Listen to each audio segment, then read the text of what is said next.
Portland, Oregon is known as a hub of liberal and progressive thought.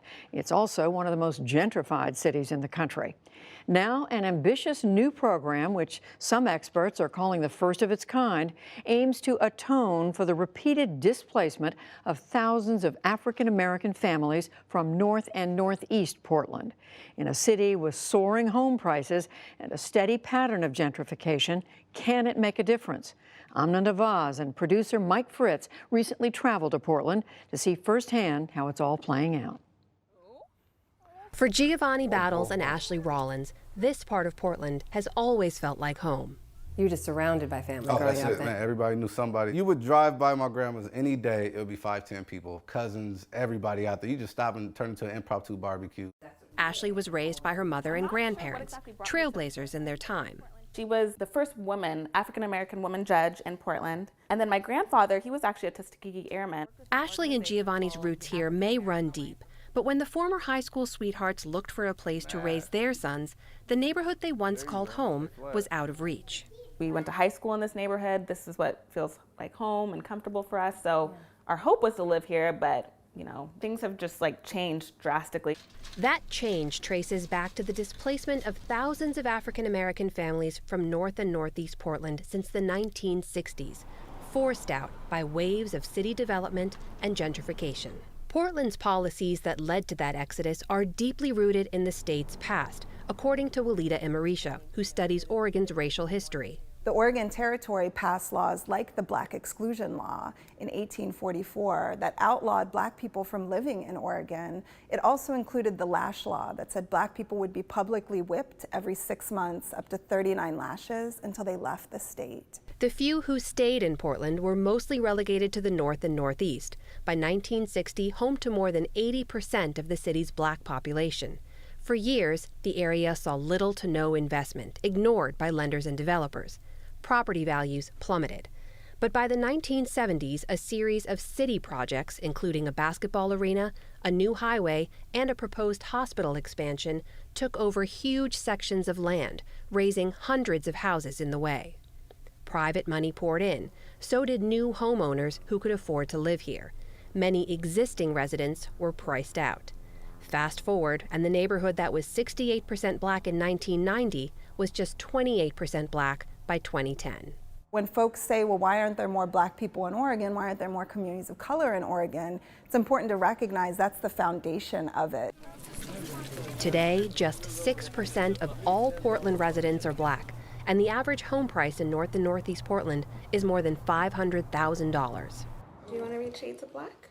But to Ashley and Giovanni's surprise, the same city that played a role in driving out so many of their friends and family now stepped in to help them buy their first home through a preference policy that's been dubbed by many as a right to return.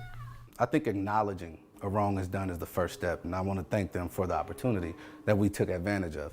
Started in 2015, the program set aside $20 million for current and former residents of North and Northeast Portland, offering down payment assistance to 65 new homeowners, more affordable rental units, and home improvement loans to help residents stay in the area.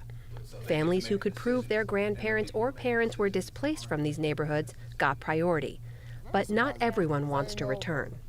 I've never walked from 15 to 17 since we left out of this neighborhood. This is my first time ever walking this far. These 2 blocks? These 2 blocks. I mean, I don't feel welcome here. Jermaine Flentroy grew up on this Northeast Portland block. He left in 2001 as his family's rent spiked and the neighborhood began changing. Back then, white people wouldn't come in this neighborhood, right? They would not come in this neighborhood at all. And all of a sudden, you just start seeing like the hipsters, right? And that's what we didn't really get a thing. Then all of a sudden, we started seeing community gardens. And it was like, what are these people doing? Why are they so weird? Today, he qualifies for the city's Right to Return program. But the area, he says, is no longer home. There's nothing here for me. When they have this program, Right to Return, I still don't understand what it is, what we're returning to. I talk to people every single day that want to move back into Northeast Portland. Leslie Goodlow is the Portland Housing Bureau's Equity and Business Operations Manager. They want to live in the same neighborhood that their grandmother lived in.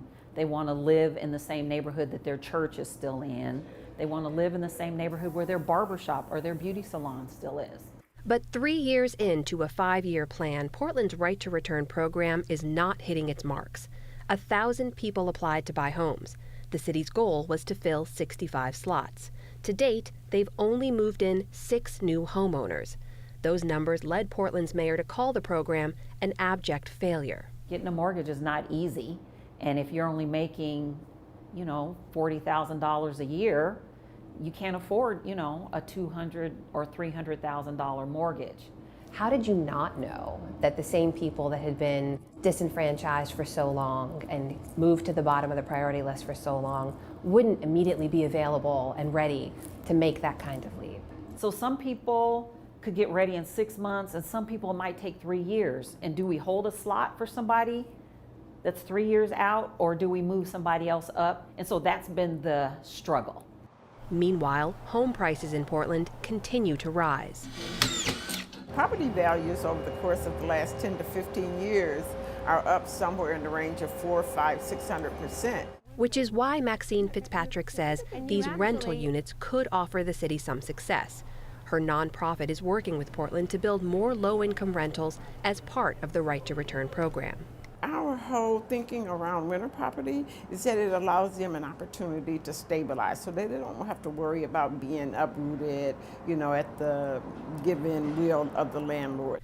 But experts say the key to building wealth is owning a home, and that's where the program is failing. The program very much needs to be retooled and rebooted to face the realities of the market.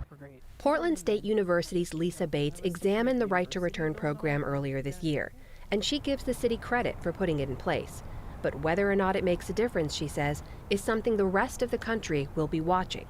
Similar efforts to bring back families with ties to gentrified neighborhoods are now underway in New York, Philadelphia, Austin, and San Francisco. When it comes to a history of racial segregation, of exclusion, of sort of containment of the African American community into a very small neighborhood, followed by the dispersal of those same exact Black families with gentrification, it's extremely typical. This is a very basic story of urban history and urban planning in pretty much every city in the country. That's a history Cornelius Swart has spent years documenting. Portland was ranked as the most gentrified city in America. His new film, Priced Out, tracks the dramatic change in Northeast Portland. He first moved here in the 1990s. We've spoken to folks who said that when the neighborhood first started to gentrify, that first wave of which I was a part of, folks were conscious that it was a Black neighborhood. Now, the last 5 or 6 years, there's been this erasure of history. People move in here and they don't even know it used to be a Black neighborhood. This was my grandmother's house, right? Just across the street Just there? across the street. This is where my main family grew up. For Jermaine Flentroy, walking these streets today is a reminder of everything he had to leave behind. We feel like this is stolen from us. Like we feel angry about, at least me personally, I feel angry about this. There's no way to make it right. We're talking about the community that was basically bulldozed. And we're going to be able to probably bring back maybe 2,000 families if we're lucky. Some people will say Portland had an image problem it was trying to fix. Is that well, fair? That's probably some of it, but it is a way for the city to demonstrate we recognize what we did, we want to try to do something.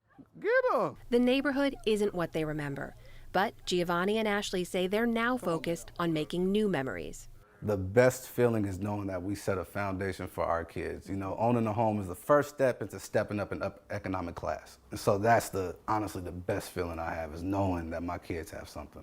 A first step towards a future still firmly rooted in their past. For the PBS NewsHour, I'm Amna Nawaz in Portland. That story and more from our series, Chasing the Dream. The series are on our website, pbs.org/newshour.